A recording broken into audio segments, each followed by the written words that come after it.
Good morning students.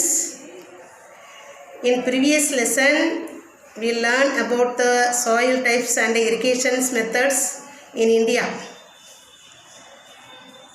Geography la adu padichuma. Now in this class we will learn about modern irrigation method, agriculture and fisheries. Okay ya?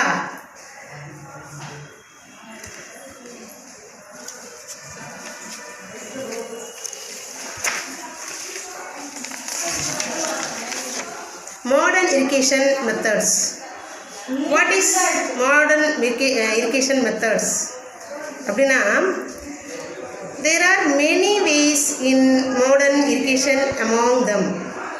இந்த modern irrigation வந்து நிறைய methods இருக்குது அப்படிங்கிறாங்க. பர்டிகுலரான names பாருங்கள், listen. Mostly practised and following in India are using drips method. ஒன்று வந்து drips, sprinklers and poly houses, central pivot irrigations. இதான் modern irrigation methods.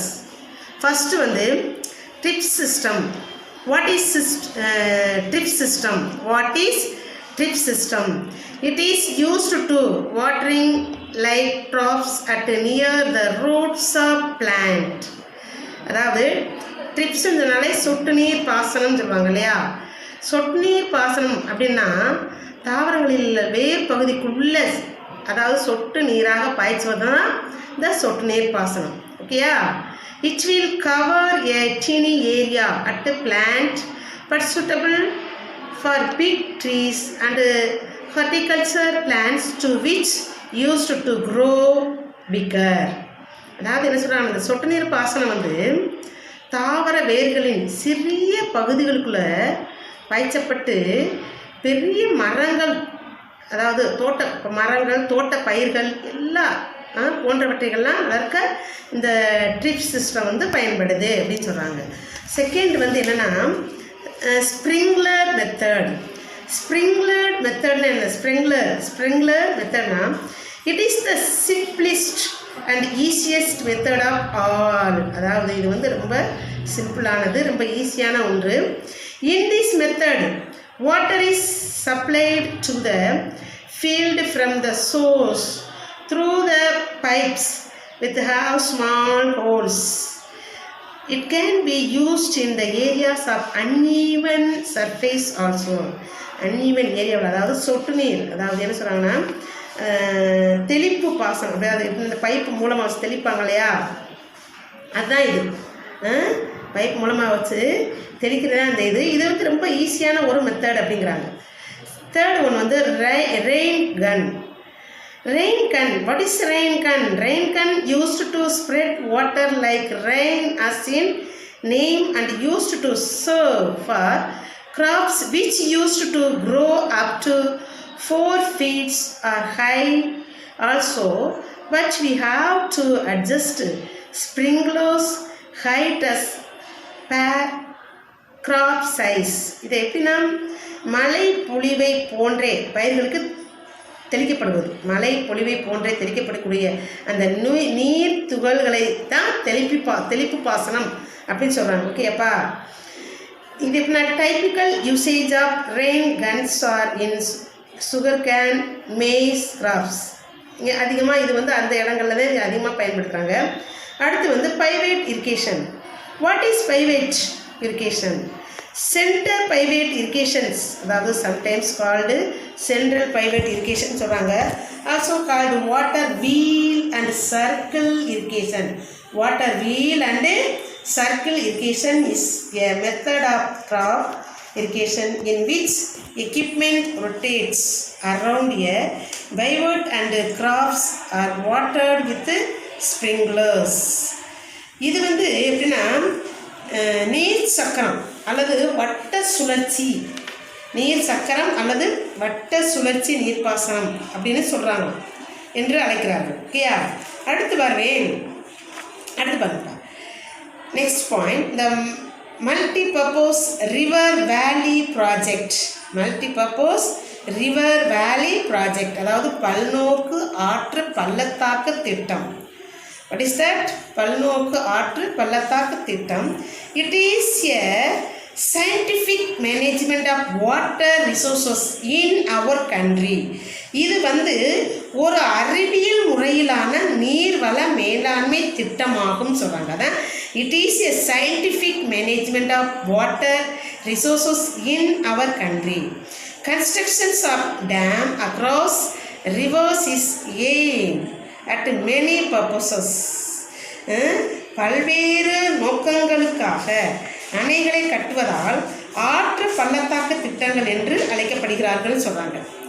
அதே constructions of dam across rivers is aimed at many purposes.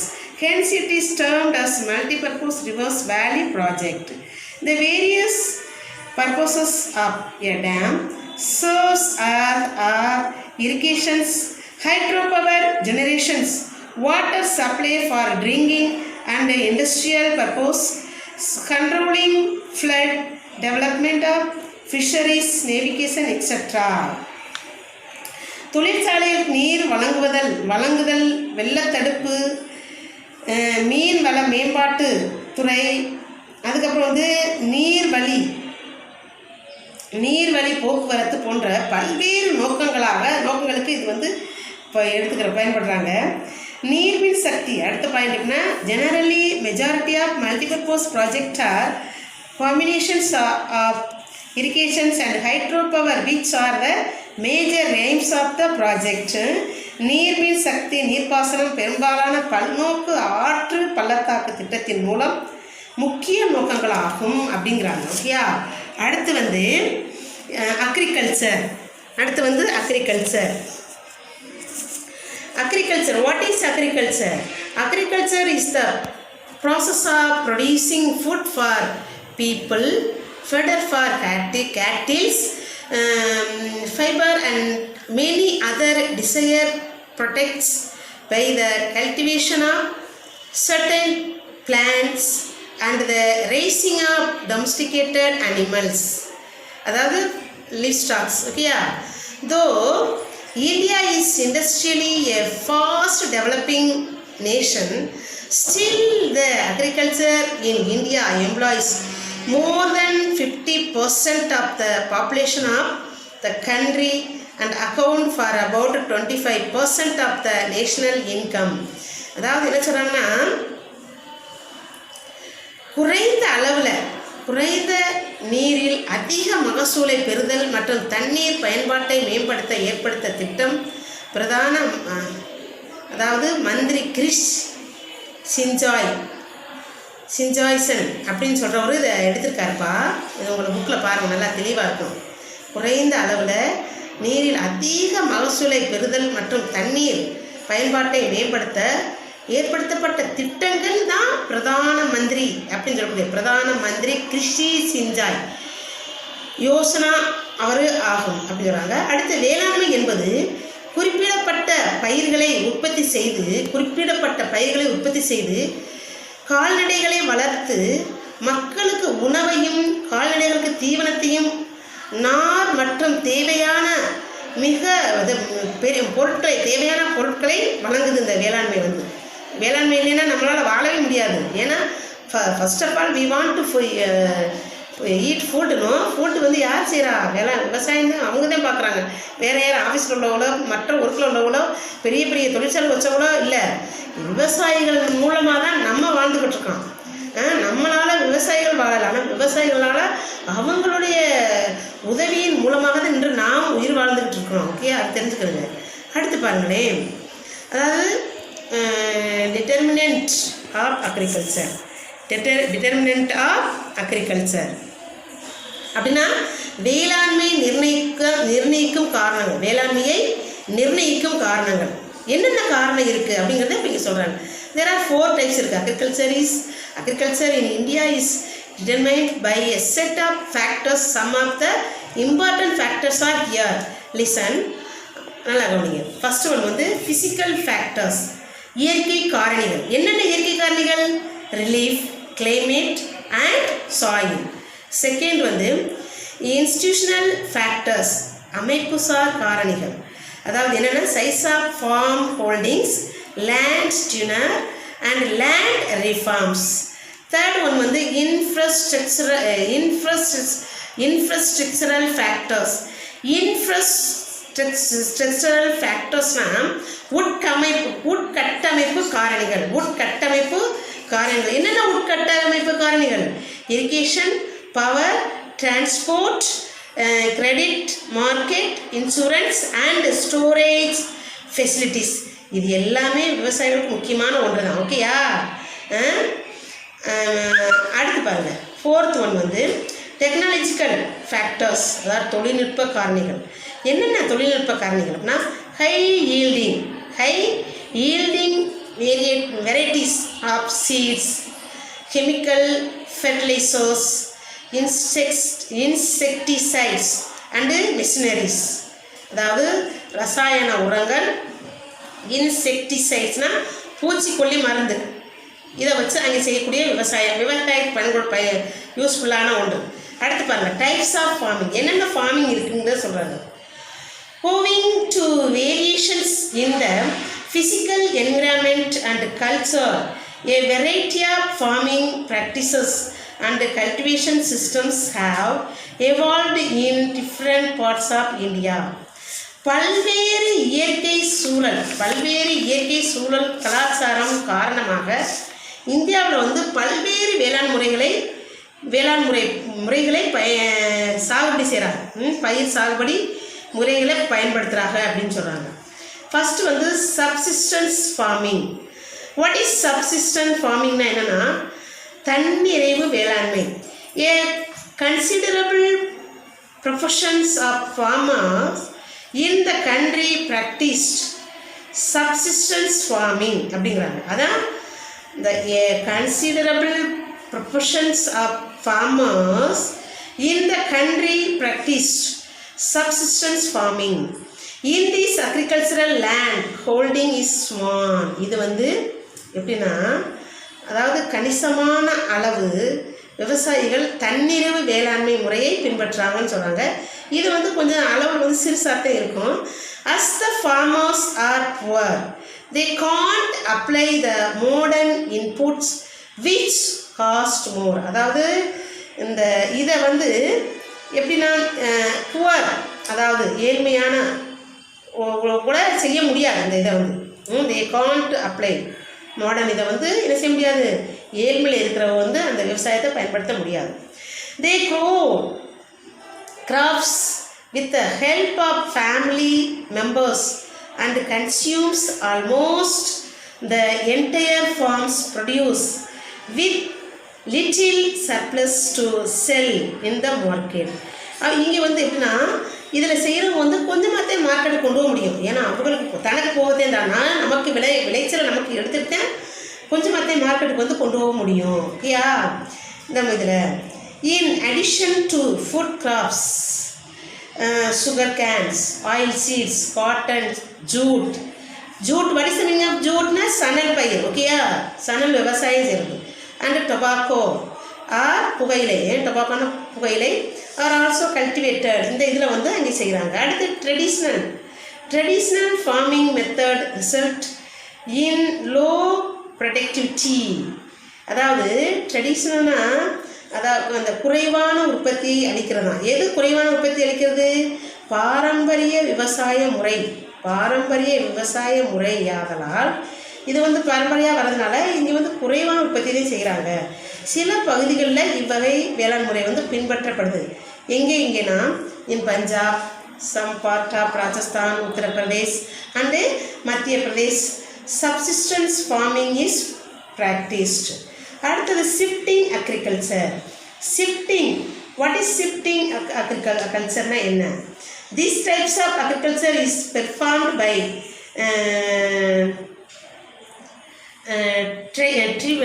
Tribal people. அதான் மணி எடுக்கிறேன். Shifting agriculture.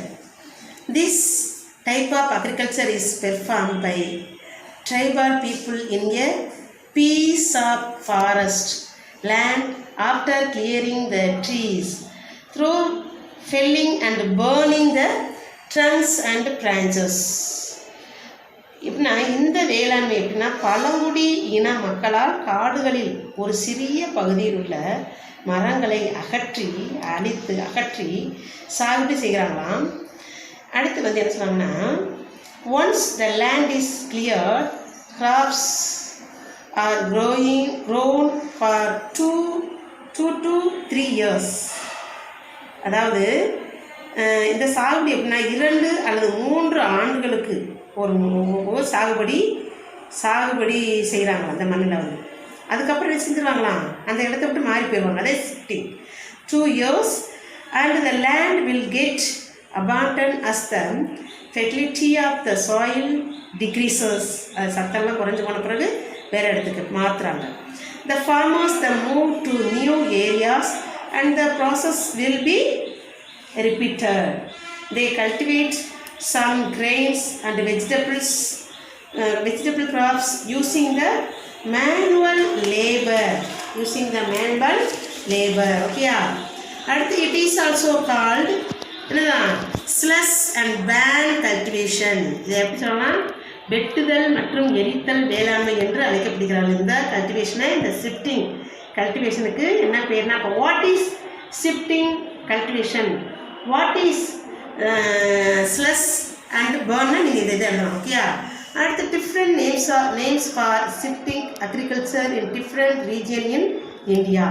எந்தெந்த இடத்துல இந்த இது அக்ரிகல்ச்சர் இருக்குது, இந்த டிஃப்ரெண்ட்ஸான அக்ரிகல்ச்சர் பண்ணுறாங்க அப்படிங்கிறத நேமோட அந்த ஸ்டேட்டை சொல்லலாங்க. ஜூம் எங்கே இருக்குது, ஜூம்னா எங்கேயா அஸ்ஸாமில் இருக்கிறான். பூனம் எங்கே இருக்குது, கேரளாவில் இருக்குது. பொடு அப்படின்னா ஆந்திர பிரதேசம், ஒடிசா அந்த பகுதியில் இருக்குது. இது போக இங்கே வந்து என்ன, பீவார், மாஷன், பெண்டா, பீரா, இது எங்கன்னா மத்திய பிரதேசத்தில் இருக்குது. ஓகேயா, இது மத்திய பிரதேசத்தில் இருக்குது. அடுத்து வந்து இன்டென்சிவ் ஃபார்மிங், தீவிர வேளாண்மை. What is intensive farming? Intensive ஃபார்மிங்னா என்னவா? Intensive farming is an agricultural intensification and mechanization system that aims to maximize yield from available land through various means. அதாவது என்ன சொன்னாங்கன்னா, தீவிர வேளாண்மை என்பது இயந்திரங்கள் மற்றும் பல்வேறு நவீன யுக்திகளின் மூலம் உற்பத்தியை செய்கிறது. நவீன முறையை பயன்படுத்தி உற்பத்தி செய்கிறது தான் இந்த தீவிர வேளாண்மை அப்படின்னு சொல்கிறாங்க, intensive farming. such as heavy use of pesticide and chemical பூச்சிக்கொல்லி, chemical fertilizers. This intensification and mechanization has also been applied to the raising of livestock with billion of animals such as cows, pigs and chickens being held indoors. அதாவது என்ன சொல்கிறாங்கன்னா, சிறிய நிலத்தில் அந்த பூச்சிக்கொல்லி சொன்னல, என்ன சொன்னேன், பெஸ்டிசைட்ஸ் பூச்சிக்கொல்லி, கெமிக்கல் அந்த உரங்கள், அதாவது பூச்சிக்கொல்லி, களைக்கொல்லி உரங்கள் பயன்படுத்தி அதிக விளைச்சலை பெறுறது. இது போன்ற பொதுவாக பார்த்தா இது போன்ற அனிமல்களை வளர்க்க வழிவகுக்குதான் இந்த இன்டென்சிவ் ஃபார்மிங் வந்து அனிமல்ஸ்களை வளர்க்க பயன்படுத்துகிறாங்க. They have become known as factory farmers. Intensive farming is practiced in Punjab, part of Rajasthan, Uttar Pradesh and Madhya Pradesh in India. இந்தியாவில் இந்த இடங்களில் இந்த இன்டென்சிவ் ஃபார்மிங் நடக்குது. அடுத்து dry farming. What is dry farming? These types of farming is practiced in அரைட்னாலே வறண்டன்னு நம்ம இப்போ நான் சொல்லியிருக்கேன் இல்லையா,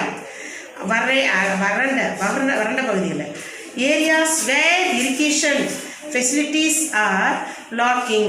Crops cultivated in these areas can withstand dry conditions. அதாவது நீர்ப்பாசன வசதி இல்லாத வறண்ட பகுதிகளில் இந்த வேளாண் முறை பயன்படுத்தப்படுகிறது. இது வந்து இந்த பகுதியில் வந்து பயிரிடப்படும் பயிர்கள் வந்து வறட்சியை தாங்கக்கூடியவையாக இருக்கணும். எந்த பயிர் வந்து வறட்சியை காங்குதோ அந்த பயிரை தான் இந்த இடங்களில் வந்து விளைய வைக்க முடியும். ஏன்னா அங்கே பாசன வசதி இருக்காது. The crops grown generally with the help of irrigation are also grown under dry farming. பாசன வசதி உதவியுடன் பயிரிடப்படுகின்றன. இங்கே அதுவும் கொஞ்சம் இருக்குது இந்த ட்ரை ஏரியாவில். ஆனால் நம்ம சைடு மாதிரி மற்ற சைடு மாதிரி அங்கே இல்லை. ஓகேயா? In such circumstances the yield are generally low. Most of the ஏன்னா அங்கே வந்து கம்மியாக தான் இருக்கும். Most of the areas under dry cultivations entertain only one crops per year. இது எப்படின்னா பெரும்பாலான பகுதியில் வந்து ஒரு ஆண்டிற்கு ஒரு முறை மட்டுமே தான் இதை பயிரிடப்படும். ஏன்னா அங்கே வறட்சி, அங்கே நம்ம சைடு மாதிரி ரொட்டேஷனாக பண்ணிகிட்டே இருக்க முடியாது. அதான் இந்த இது வந்து entitled only one crops per year. This is practiced in drier part of Rajasthan, Gujarat, Madhya Pradesh, etc. அங்கே தான் இது வந்து இருக்குது. அடுத்து mixing farming agriculture. Mixing farming is defined as a system of farm which includes crops, protections, raising livestock, poultry, fisheries, beekeeping, etc. to sustain and satisfy as many needs of the farms as possible. ஓகேயா? அதாவது என்ன சொன்னாங்கன்னா கலப்பு வேளாண்மை என்பது பயிரிடுதலுடன் கால்நடை வளர்ப்பு, மீன் வளர்ப்பு, தேனீ வளர்ப்பு போன்றவையாகும். அதுக்கு பிறகு பாருங்களேன், இந்த விவசாயிகளின் பல தேவைகளை இது வந்து பூர்த்தி செய்து. அடுத்து டெராஸ் கல்டிவேஷன்.